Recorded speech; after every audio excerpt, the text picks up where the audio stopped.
Thank you two. Next on JK Investigates, the crippling cost of being a leaseholder. This is a fascinating segment. We'll speak to one tenant paying over £36,000 a year in additional costs on her property. We're back in 3. Don't go anywhere.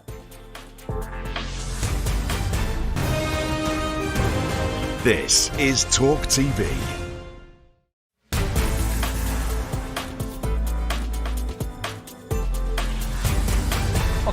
Welcome back, my friends. You're watching Jeremy Kyle Investigates. Now, desperate, powerless and flawed. That's the feelings by many leaseholders who, despite technically owning their own property, are having to pay mounting additional costs on that property. These extra charges might include ground rent, legal costs, and some are even paying over £300 for a doormat. It's unbelievable, this. The government had originally laid out plans to abolish the leasehold system, but again, in a U-turn by the Housing Secretary, the scrapping of the system will not happen this year. Instead, Michael Gove, yes him, has set out proposed law changes that will give further protection to leasehold tenants. However, these changes have not been widely received, with some campaigners slamming the new laws, saying it is simply more sticking plaster reform. So my question tonight is, what is wrong with our leasehold system? Earlier, I spoke to Harry and Anna Scoffin, who've been stung, and I mean stung, by extortionate fees. Here they are explaining their difficult situation. It's a flat. It's a no-frills block. It's a 3-bedroom flat in a fabulous position. I'm in a lovely spot in London. But I'm actually in quite a scary position, to be honest. One that keeps me awake at night sometimes. I pay £33,000 in service charges. And when you add, Jeremy, £900 of ground rent and utilities... Is that monthly? I think that would be for the year, the ground rent. I think it's about £40,000 a year. And there is no swimming pool, there is no garden, there is no gym, no cinema room, no conference room, no I'm really confused. So you bought this house... Flat. Leasehold? Yeah. Thinking it was going to be amazing. But what did they tell you legally? I mean, your son Harry, you said to me when we were fair, I'm campaigning for this. There's basically 5 million leasehold homes in England and Wales. 20% of the housing stock is leasehold, and it's basically a feudal system that goes back to 1066, William the Conqueror nicking all the land. And what we're saying, we set up this campaign, Commonhold Now, April early this year, is that when someone buys a flat, they should be, or a home, they should be able to own it outright and not have these freeholders that are basically freeloaders. Did you have a solicitor when you bought this flat? I think we probably did. Yeah, of course we did. We went But in through the normal conveyancing process of being with your solicitor, are you telling me that for people tuning in, they'll be expecting me to ask, are you telling me that nobody explained to you what a leasehold was? Absolutely not. And I truly believe... Well, I'd sue your goddamn solicitor right now, and I'm being deadly serious. I didn't know that the building would be so run down. Yeah. We'd have something like 12 floods in 2 to 3 years, and we'd have the carpets infested with moths and beetles because they've never been cleaned, Jeremy. So you buy your flat in a block. And you think you own it. Sorry to interrupt. No, brilliant. And you think you own it, but actually suddenly you're hit with this bill. Yes. And part of it, and I read it here, run down. The communal area is appalling. I mean, what are you getting for 40 grand a year? Nothing. I'm absolutely getting nothing. I'm getting ripped off. And I have a message. Can I give a message? I have a message, first of all, to all the young people, to all the people who have a dream. They have a dream of owning their own home. I'm going to say to them, if they can't afford a freehold property, or perhaps they're living in a town or somewhere where there are no freehold properties, please, please, please don't buy a leasehold property, because it could quite likely ruin your life, ruin your mental state and ruin your finances. I think the point that I was trying to make, Harry, before was when I said about your solicitor, I mean, I think that message is really important. You would understand, would you not, the people watching this would go, I mean, fundamentally, you've been failed by a solicitor who should have done due diligence and found that this building, because that ignorance, not on your behalf, but on other people's behalf, can put them in the position you find yourself in, right? But it's a systems failure because every country in the world, when you buy a flat, it's yours, even with a mortgage, you control those... Oh, it shouldn't be allowed, but what I'm saying is surely, Harry, you would agree that your solicitor should have pointed that out to your mother. Well, they pointed out that the service charges are high, but no one's got a crystal ball to go in and say your service charges are going to go up £10,000 in 5 years. Dave said it to me earlier. It's like the landlord's getting 2 bites at the cherry. They're selling you the property and pocketing that money, and they're also charging you increasingly exorbitant, service charges. Presumably they can make their own figures up. And as you described it, it's incredibly run down where I live, and that isn't great for you moving forward. And you talk about what it's done to you. This has really knocked you, right? Well, it has. I mean, I'm basically terrified on the one hand, and I'm extremely angry on the other. And if I decided to stop paying, then they could take my flat away. Are you keen to sell up and move on because of what's happened? But why should I? Yeah, I can't anyway, unless I give it away. But why should I? Why should I have to sell my property because I'm being screwed, basically? There's a lot... Sorry for that. No, May, you can say screwed. There's a lot of conversations around this housing crisis. We can talk about that. There aren't enough houses being built and the fact that, we've got an immigration issue in this country. But landlords, certainly renters, are struggling big time. And landlords, in my mind, and this is another example, probably need far more control and regulation because, Harry, as your mum says, they can seemingly charge whatever the hell they want. Yeah, and the thing is that there is a distinction between leasehold and renting. In a well-functioning rental market, if you're getting screwed over by a bad landlord or you're in a bad property, poorly maintained, you can leave that landlord behind. The problem with leasehold is you sink your life savings into a property, you don't own the bricks, you don't own a single brick, you don't own bricks and mortar, and the reality is you've got a landlord who's got a financial interest in seeing your building as an income stream, your home.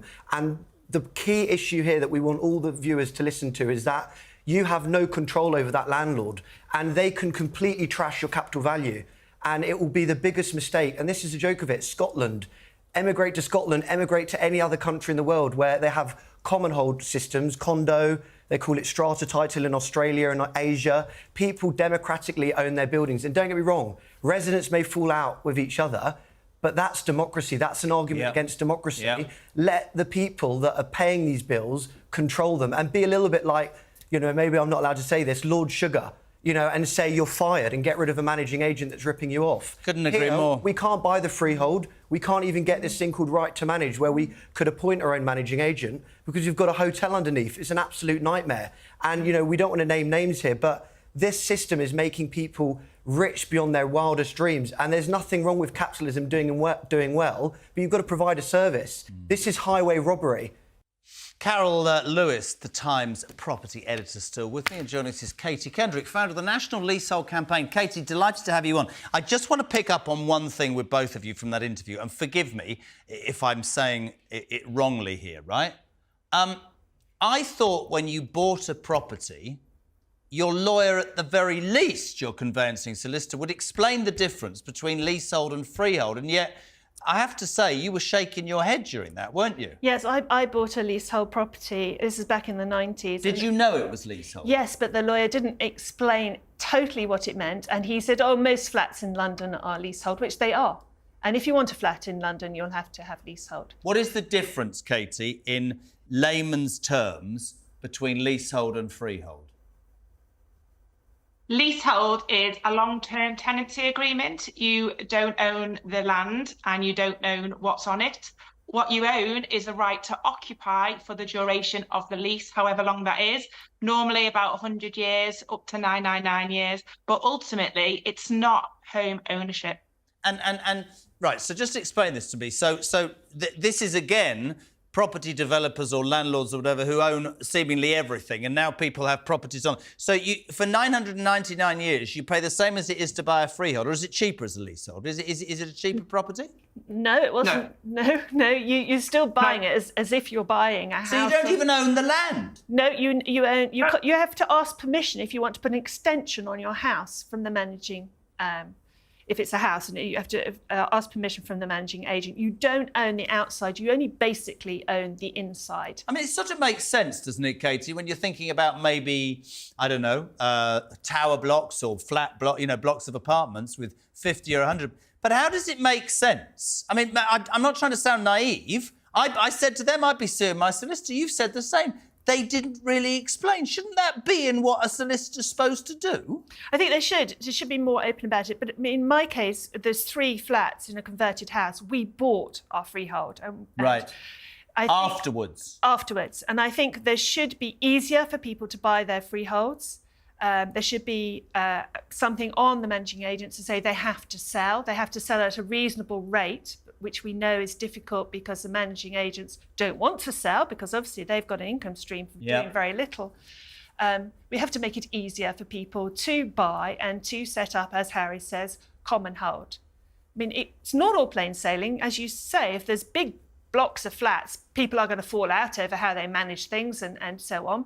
But it's got to be better than paying thousands of pounds to a managing agent who does very little. And I get, Katie, that this whole thing, and I want to know more about the National Leasehold campaign. What we're saying is people who own the freehold can determine anything. The story of that poor woman, Anna, £36,000 a year. So we talked earlier about unscrupulous landlords. So freeholders, as I'm going to call them, can do what the hell they want to leaseholders. That's not right, is it?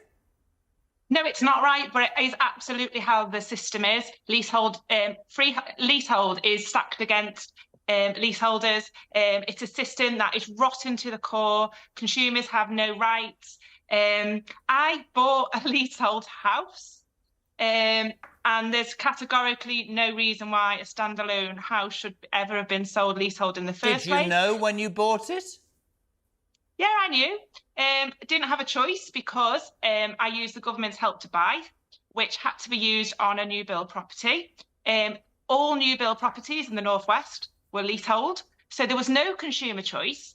But the sales staff said, don't worry, you can buy your freehold after 2 years. And in law, we do have the right to buy our freeholds after we've lived here for 2 years. But what did the developers do? They went and sold it from beneath us after I moved in after 18 months to somebody else. And then the price to buy my freehold rocketed from 2,000 to 4,000 that the sales lady told me up to 14,000. My neighbours went from 5,000 to 40,000 pounds.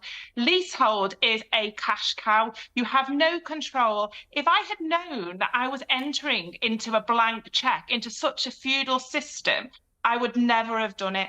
It's absolutely outrageous. I mean, there was that story the other day, but a resident was being charged 360 quid for a doormat.